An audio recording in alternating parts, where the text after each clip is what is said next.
Partial differential equation में उसके कुछ एप्लीकेशंस देखते हैं। पहला है वेव इक्वेशन, दो टाइप की, 1D wave equation, 2D wave equation. Wave equation, wave कैसे बनेगी? कोई वाइब्रेटिंग स्ट्रिंग से, उसकी जो PDE होती है वो ये होती है UTT=c²UXX और UTT=c²UXX प्लस UYY। अगर 1D है तो उसमें केवल x का, और अगर 2D है तो y का भी टर्म आ जाएगा। दूसरा है हीट इक्वेशन, पहला वेव इक्वेशन 1D 2D, दूसरा heat equation 1D 2D। 1D में क्या होगा हीट इक्वेशन का, UT=c²UXS, और जो 2D में हीट इक्वेशन का होता है UXX प्लस UYY=0, और लाप्लास इक्वेशन इन 3D होती है UXS plus UYY plus UZZ=0। हम एक एक करके देखते हैं। 1D वेव इक्वेशन, उसकी PDE क्या है UTT=c²UXX। बस हमें इस इक्वेशन को सॉल्व करना होता है तो हमें 1D वेव इक्वेशन का सॉल्यूशन मिल जाएगा। तो यहाँ पे इसको अगर डायग्राम में बनाएं तो एक L लेंथ की एक स्ट्रिंग होगी जिसका कोई एक पॉइंट पकड़ के उसको इस पॉइंट तक ले जाके छोड़ दिया गया है। तो ये स्ट्रिंग क्या करने लगेगी, वाइब्रेट करने लगेगी। जिसमें बाउंड्री कंडीशन अगर हम लोग देखते हैं तो x=0, टाइम चार्ज कोई भी ले लें किसी भी टाइम t पे, हमें x=0 पे और x=L पे जो डिस्प्लेसमेंट होगा वो 0 मिलेगा। और इनिशियल कंडीशन यानी कि t=0 पे जो ux 0 है वो लेट सपोज कोई फंक्शन fx का होगा, और du/dt t=0 पे 0 दे रखा है। तो अब इसका हम सॉल्यूशन निकालते हैं इस PDE का। लेट सपोज इसका सॉल्यूशन, ट्रायल सॉल्यूशन tx है, तो u=tx हमें क्या करना पड़ेगा, यहाँ पे रखना पड़ेगा। तो यहाँ पे दो बार पार्शली डिफ्रेंशिएट किया गया तो t डबल डैश x आया c²tx डबल डैश आएगा। उसके बाद वेरिएबल से वेरिएबल कर देते हैं, t वाले टर्म एक तरफ, x वाले टर्म एक तरफ, तो हमारे पास ये आया। उसके बाद इसको k लेट कर लिया। अब k की काफ़ी सारी केसेस बन सकती हैं। k की वैल्यू 0 हो सकती है, या k की वैल्यू कोई पॉजिटिव नंबर हो सकता है, या k निगेटिव हो सकता है। तो एक एक केस वाइज हम लोग इस PDE को सॉल्व करते हैं। k=0 अगर हो तो हमारे पास t' क्या आ जाएगा, 0 आ जाएगा, यानी t की वैल्यू c1t प्लस c2 आ जाएगा। और x डबल डैश क्या आ जाएगा k की 0 पे, x=c3x प्लस c4 आ जाएगा। अगर k की वैल्यू पॉजिटिव है, लेट सपोज वो वैल्यू p² है, तो फिर k की वैल्यू p² अगर रख देते हैं तो क्या होगा, p² इसलिए लिया है ताकि सॉल्व करने में इजी रहे, क्योंकि यहाँ पे ऑलरेडी c² है, अदरवाइज रूट में जाएगा p। तो यहाँ पे हमने k की वैल्यू p² पॉजिटिव कोई लिए, तो यहाँ पे p² रखा, इसको इधर ले गए, तो यहाँ से सॉल्व करेंगे तो t की वैल्यू आ जाएगी c1e⁻p⁻ plus c2e⁻−p⁻। x double dash क्या आ जाएगा, x double dash by x=p² रखेंगे तो x² - p² x=0 आएगा, और x इसका सॉल्यूशन लगाएंगे तो c3e⁻px प्लस c4e⁻−px। तीसरा केस क्या बन जाएगा कि k कोई नेगेटिव नंबर हो, या हम ये कह सकते हैं k की वैल्यू -p², इस बार रखते देखते हैं। -p² रखा तो यही चीज़ में यहाँ प्लस लग जाएगा दोनों जगह। फिर सॉल्यूशन क्या आएगा, c1 कॉस, तब कॉम्प्लेक्स नंबर क्या आ जाएंगे, c1 cos pct plus c2 sin pct, और x की वैल्यू क्या आ जाएगी, c3 cos px plus c4 sin px। हम यहाँ पे देख सकते हैं जितने भी केसेस बन रहे हैं, जो भी उसमें सॉल्यूशन आया है, तो u=tx, यानी कि इसमें हम t और x जो भी वैल्यू हम रख रहे हैं, यहाँ पे अगर tx ये वाली दोनों वैल्यू रखते हैं तो हमें कोई वेव नेचर नहीं, पीरियोडिक फंक्शन नहीं मिल पा रहा है। ये वाली वैल्यू रखते हैं तब भी हमें कुछ वेव नेचर नहीं मिल पा रहा है, केवल टी और एक्स की इन्हीं वैल्यूज़ पे हमें वेव नेचर मिल पा रहा है। तो ये वाला वेव नेचर है, इसलिए जो सॉल्यूशन हुआ u x t is equal to क्या हो जाएगा, टी की वैल्यू यहाँ रखेंगे, एक्स की वैल्यू यहाँ रखेंगे, तो C one cos P C T plus C two sine P C T, दूसरा टर्म आ जाएगा C three cos P X plus C four sine P X. तो हमारा सॉल्यूशन जो है वो ये आ जाएगा। अब इसमें बस सॉल्यूशन बस केवल इतना ही है। अब डिफरेंट डिफरेंट उसमें कंडीशंस दे रखी होती हैं कि बाउंड्रीज कंडीशंस ये होंगी, इनिशियल कंडीशंस हमें कुछ दे रखी होती हैं। मेनली हमें 4 कंडीशंस दे रखी होंगी। पहली कि किसी भी टाइम टी पे x is equal to zero और x is equal to l पे डिस्प्लेसमेंट जो है वो हमारा क्या आएगा, u जीरो है। और इनिशियल कंडीशन यानी t is equal to zero पे कोई फंक्शन दे रखेंगे डिस्प्लेसमेंट का, और डेवर u बाई डेवर T at t equal to zero पे हमें कुछ वैल्यू दे रखेंगे। तो उन्हीं वैल्यूज़ का यूज करके बस हम C1 C2 C3 C4 को यहाँ से एलिमिनेट करेंगे और हमारा सॉल्यूशन आ जाएगा। जैसे यहाँ पे जो इनिशियल कंडीशन और बाउंड्री कंडीशन दे रखी हैं उसके हिसाब से अगर इसको सॉल्व करते हैं तो पहले x is equal to zero पे u जीरो टी पे हमें वैल्यू दे रखी है जीरो, और u एल टी पे हमें वैल्यू दे रखी है जीरो। तो इसका यूज़ किया हमने, तो इसमें क्या आएगा, x is equal to zero रखा और x is equal to l रखा, जीरो रखा तो हमारे पास ये आएगा, क्योंकि ये जीरो ये वाला टर्म तो हट जाएगा, कॉस जीरो वन, खाली C3 बचा और ये वाला t, तो यहाँ पे C3 की वैल्यू जीरो आएगी, मतलब ये वाला टर्म जीरो होगा या तो ये टर्म, तो यहाँ C3 की वैल्यू हमारी जीरो आ गई।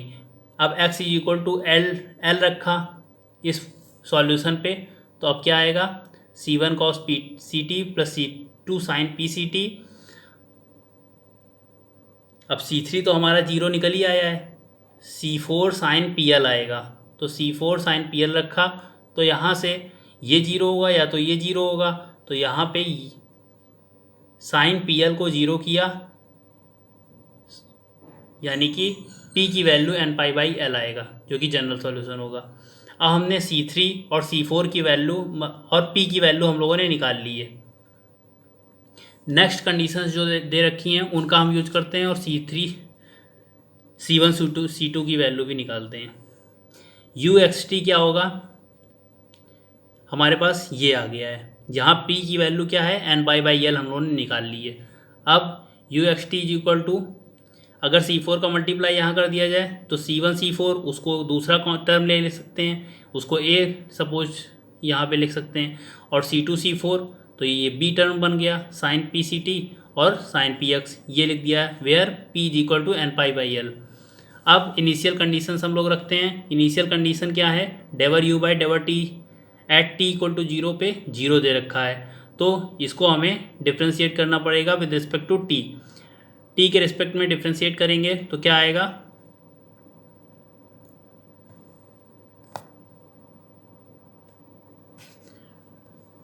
डिफ्रेंशिएट करने पे हमें a का यहाँ पे कॉस का क्या हो जाएगा, साइन हो जाएगा माइनस का, और आगे पी सी, तो बाकी उसकी वैल्यू तो जीरो दे रखी है तो वो कांस्टेंट के टर्म्स हट जाएंगे, और यहाँ पे कॉस लगा है, साइन है तो उसका क्या होगा, कॉस में आएगा, और कॉस में अगर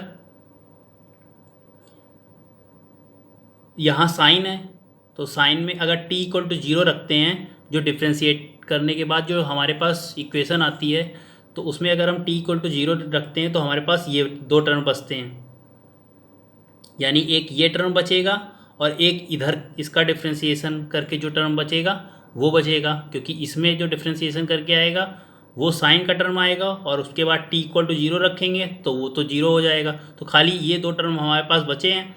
तो अब ये इससे हम क्या कह सकते हैं, और p की value n pi by L है ही, इससे हम कह सकते हैं कि b की वैल्यू जीरो होगी। तो इससे हमारा कंप्लीट सॉल्यूशन क्या आ गया, इसमें हम सारी वैल्यूज रखते हैं, या जो हमने अभी तक यहाँ तक का सॉल्यूशन निकाल रखा था, ये सॉल्यूशन अभी तक निकाल रखा था, उसमें हम b की वैल्यू जीरो रखते हैं, तो u एक्स टी जो हमारा आ गया है p की, और p की value n pi by l रखेंगे, तो यहाँ से हमारा a sine n pi by l into x, और दूसरा वाला टर्म ये वाला, क्योंकि b तो जीरो अभी निकाल के यहाँ जीरो रख देंगे, तो ये टर्म और ये टर्म बचा यहाँ पे। तो ये हमारे पास कंप्लीट सॉल्यूशन होगा। जनरल सॉल्यूशन क्या होगा, उसमें सिग्मा लगा देंगे। General solution u x t क्या हो जाएगा, n इज इक्वल टू 1 से infinity a n sine n pi by l cos n pi c t by L. अब यहाँ पे एक कंडीशन और बची हुई है हमारे पास, बाउंड्री कंडीशन हमने लगा दी जो एक्सट्रीम पॉइंट्स के थे जहाँ पे डिस्प्लेसमेंट जीरो था, और दूसरा हमने अभी तक एक कंडीशन ये लगा रखी है कि डेवर यू बाई डेवर T at T is equal to zero पे जीरो है, ये भी हमने लगा के बी की वैल्यू जीरो निकाल ली है। अभी हमारे पास एक कंडीशन और बची हुई है, वो है initial condition at T is equal to zero पे। हमें कोई फंक्शन डिस्प्लेसमेंट का फंक्शन दे रखे हैं, तो उससे हम ए एन की वैल्यू निकाल सकते हैं। तो अब इस सॉल्यूशन में जो हमारा जनरल सॉल्यूशन है उसमें हम t is equal to zero रखते हैं, तो उससे हमारा ए एन की वैल्यू निकल जाएगी। तो टी इक्वल टू जीरो यहाँ पे रखते हैं, तो क्या आएगा, sigma n is equal to 1 से infinity a n sine n pi x by l, और टी इक्वल टू जीरो पे ये कॉस जीरो बन जाएगा, ये 1 आ जाएगा, इज इक्वल टू ये यू एक्स जीरो की वैल्यू हमारी एफ एक्स दे रखी है। और हम ये कर क्यों रहे हैं, लास्ट वाला स्टेप इनिशियल कंडीशन निकाल रहे हैं ताकि हम ए एन की वैल्यू निकाल सकें। ये जो एक लास्ट कांस्टेंट बचा है उसको भी हम निकाल पाएँ। तो ये हमारे पास इस तरह की इक्वेशन बन के आ जाती है।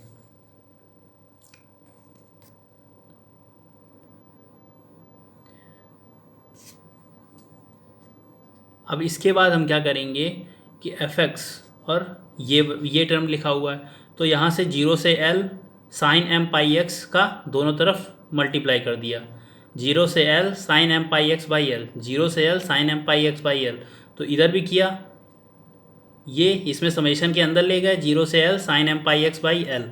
अगर इतने को अगर हम सॉल्व करते हैं जीरो से एल, तो इसकी वैल्यू एल बाई टू होगी अगर एम की वैल्यू एन सपोज करके चलते हैं, और अगर इसकी वैल्यू जीरो होगी अगर m is not equal to n होगा। तो लेट सपोज इसकी वैल्यू अगर अगर m not equal to n है तो उसकी वैल्यू जीरो ही हो जाएगी, लेकिन अगर m is equal to n है तो l बाई टू होगी। तो अगर m is equal to n वाला केस लेते हैं तो यहाँ पे क्या रखेंगे, l बाई टू, इसकी वैल्यू जो होगी वो l बाई टू होगी। अगर यहाँ पे l बाई टू रखते हैं तो a n की वैल्यू हमारे पास क्या आ जाएगी, वो हो जाएगी 2 बाई एल, जीरो से l f x sine n pi x by l, यहाँ m की वैल्यू n, तो ए एन की वैल्यू हमारे पास इस तरीके से निकल आई है। तो ए एन की वैल्यू अब हमें कहाँ पुट करना होगा, इस कंप्लीट सॉल्यूशन पे जो हमने अभी यहाँ पे निकाला हुआ था, ये वाला कहाँ गया, ये जो सॉल्यूशन था उस पे हमें जनरल सॉल्यूशन पे वैल्यू रखनी होगी। तो जनरल सॉल्यूशन हमारे पास इस तरह से आ जाता है, यानी कि hence general solution of 1D wave equation u x t is equal to sigma n is equal to 1 से infinity a n sine n pi x by l cos n pi c t by l, where a n क्या है, a n की value होगी 2 by L, zero से l f x sine n pi x by l to d x by cos P C T.